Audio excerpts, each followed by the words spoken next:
মাছের ডিম, সেটা আবার যদি কাতলা মাছ হয় আর সেই মাছের ডিম যদি ভাজা হয়, উফ, সত্যি বলছি বাড়িতে আর রাখা যায় না, সঙ্গে সঙ্গে ভাজা অবস্থায় সব খেয়ে নেয়। আর ঝোলে দিলে সেই ঝোলটা যখন এই ডিমের মধ্যে আস্তে আস্তে ঢুকে যায়, উফ, সত্যি বলছি এক একটা কামড় দিই মুখের মধ্যে আর মনে হয় যেন স্বর্গে পৌঁছে গেছি। অমৃত অমৃত। তো কেমন করে করি চলো দেখাই তোমাদের। আজকে আজকে করব মাছের ডিমের বড়া। এটা কিন্তু পুরো মাছের ডিম, কাতলা মাছের ডিম। এই পাশে পেঁয়াজ নিয়েছি, এই পাশে নিয়েছি রসুন আর লঙ্কা কুচি। বেশ কিছুটা পেঁয়াজ নিয়ে নেব।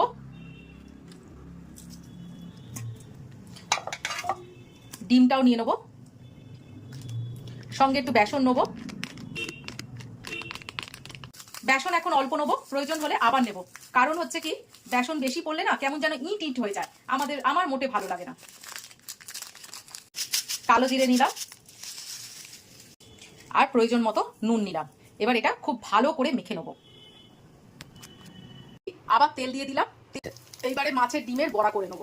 অনেকে মাছের ডিমটাকে প্রথমে সিদ্ধ করে নেয়, আমি কিন্তু সিদ্ধ ফিদ্ধ করি না, এইভাবে মাখিয়ে একেবারে ভেজে নিই। সেটা খেতে আমার বেশি ভালো লাগে। আর যদি কেউ বলে যে আষ্টে গন্ধ ছাড়বে, কোনো আষ্টনি গন্ধ ছাড়ে না। এই যে রসুনটা দেওয়া হয়েছে না, এই আষ্টনি গন্ধটা পুরো কেটে যায়। অল্প অল্প করে ভেজে নেবো। এই জন্য না আমি এই সব জিনিস করি না।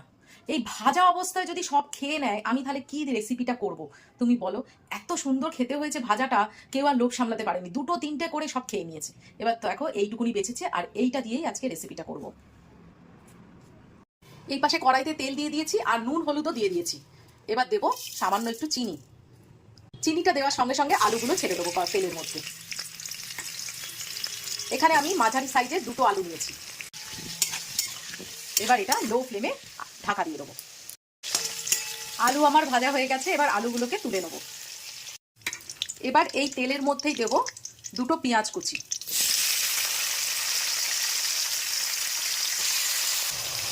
পেঁয়াজটা নরম হওয়ার জন্য সামান্য একটু নুন দিয়ে দেবো আর সঙ্গে একটু হলুদ দিয়ে দেবো।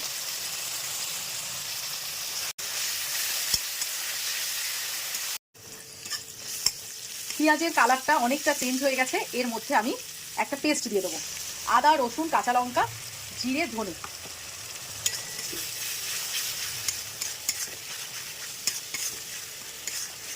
ভালো করে এবার কষিয়ে নেবো।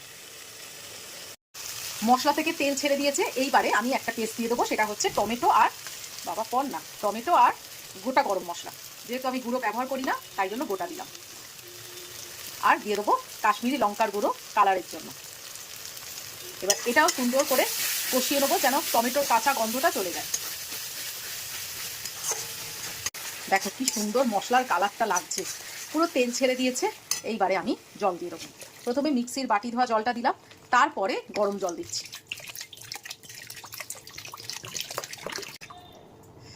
জল দেওয়া মানেই হচ্ছে সমস্ত ভারী কাজগুলো শেষ হয়ে গেল। এইবারে জাস্ট একটু শেষ পর্যায়ের কাজগুলো হবে। ঝোলটা ভালো মতো ফুটে গেছে। এইবারে আমি আলু আর ডিমের বড়া সব একসঙ্গে দিয়ে দেবো।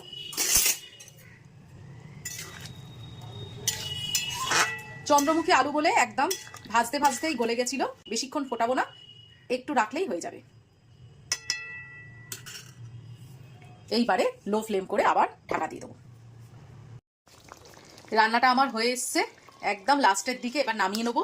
তাই জন্য 1 চামচ, আজকেও দেখো দেখাতে ভুলে যাচ্ছিলাম, 1 চামচ, পুরো বড় চামচের 1 চামচ ঘি দিলাম। এই রান্নাটাই না লাস্টে ঘি দিলে বেশ ভালো লাগে খেতে।